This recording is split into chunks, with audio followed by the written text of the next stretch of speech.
It is often said that we are conspiracy theorists and we are always blaming the others for our mistake without looking at the problem that we have within ourselves. We definitely and totally acknowledge the faults and the mistakes within our political, judicial and economic model and our social disorder that we are facing. But we also know that if Pakistan is left alone, we can manage our problems. But the involvement of foreign forces is so extensive into Pakistan because of our geopolitics, because of our physical location, because of our ideology, because of being a only Muslim nuclear state. The Russians, the Chinese, the Indians, the Israelis, the Arabs, the Iranians, Americans, every axis is so heavily involved into our politics. They actually fund groups in political parties. They fund religious groups on ground. The separatist and insurgent movements that are being run in Pakistan are getting the support from Afghanistan. To say that all this problem is our homegrown and we can manage, we should be able to blaming ourselves for it, it would be rather naive and simplistic. When they say, the more you believe, especially coming from the Western media, when they say the more you believe in conspiracies, the lesser you believe in facts, giving the perception that the Western media is giving the facts and anybody exposing their lies and deceptions is a conspiracy theorist. And the fact that people listen to us is simply because Pakistani people have been lied to for the last 60 years. Everybody has been deceiving them. Everybody has been breaking their trust. Everybody has been cheating them. From the politicians to the media to the thinkers, even to the religious scholars. We are exposing the secrets. We are exposing the dirty games. We are exposing the covert operations. Freedom itself was attacked this morning by a faceless coward, and freedom will be defended.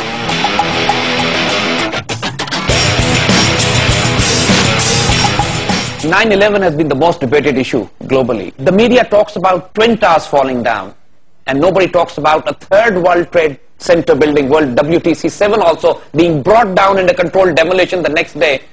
The Americans, the FBI, the CIA have still not started any trial of 9/11 accusing bin Laden as to be the prime suspect. Even if you go on the FBI website and you find so many most wanted, including bin Laden, the list of crimes does not include his participation in so-called 9/11.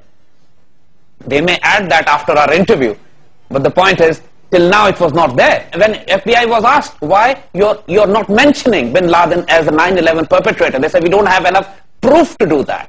And the fact of the matter is they have declared a war on the country, annihilated it, just like on the perception of weapons of mass destruction that destroyed Iraq completely. And later on, the world realized that there were no weapons of mass destruction in Iraq. It was only a propaganda ploy. Saying that America lied on Iraq is not a conspiracy theory. Saying that America is lying on 9/11 is not a conspiracy theory. Saying that America is looking for pretexts and excuses to wage wars in the Middle East, in the greater Middle East, to divide Middle East further into smaller states is no more conspiracy theory. These are written, documented military strategies now exposed by their own people. The fact is that since our people and our media normally do not read, we are not well-read people. So what happens is we do not know what the latest research coming out in the Western media. So when somebody picks them up and brings them out in front of you, people either go into a state of disbelief or debunk him as a conspiracy theorist. You see, my Afghan experience, my fighting against the Soviets for 6 years is what transformed me into what I am today. There's no doubt about this. Afghanistan was the battleground for the superpowers at that time. History was in the making. It was a watershed of history at that time. I was in the middle of it as a youngster, went through all the experiences. We saw the global conspiracies, we saw the superpower confrontation, we saw the fomentation of various political, religious thought process. And obviously, those were not conspiracies. We were living through that. These are complex phenomena. They don't have simple answers. And unless you live through them, only through academics and reading books, you cannot get the pulse and feel of it. How do we react when people accuse us, people make fun of us, humiliate us? We take it in our stride. We simply ignore them. Simply because the mission that we have taken upon ourselves, the work that we are doing, we see it progressing every day. Every day our voice is reaching out to millions. It is often said that we are anti-Indian, anti-Jewish, we are anti-American. Nothing can be further from truth.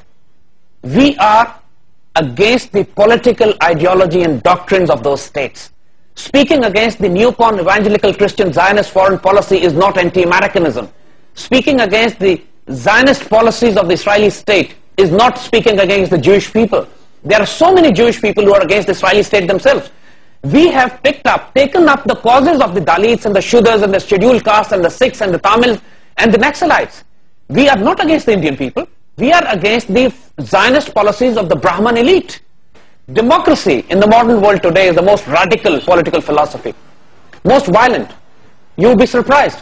But the fact of the matter is that since Second World War, post Second World War, the democratic countries have killed over 100 million people in various wars, fought globally all over the world. The winless wars, the pharmaceutical mafia, the drug mafia, the way they control the food supply, the way they're subsidizing the food crops and creating the genetically modified crops and destroying the civilization, agriculture and food chains of the poorer countries in Africa and rest of the world. The way they're controlling the retroviral drugs and letting millions die through AIDS. We are talking about the examples shown by the so-called democratic states today. Let's go back into history and see when Islam was a political force, how did they behave?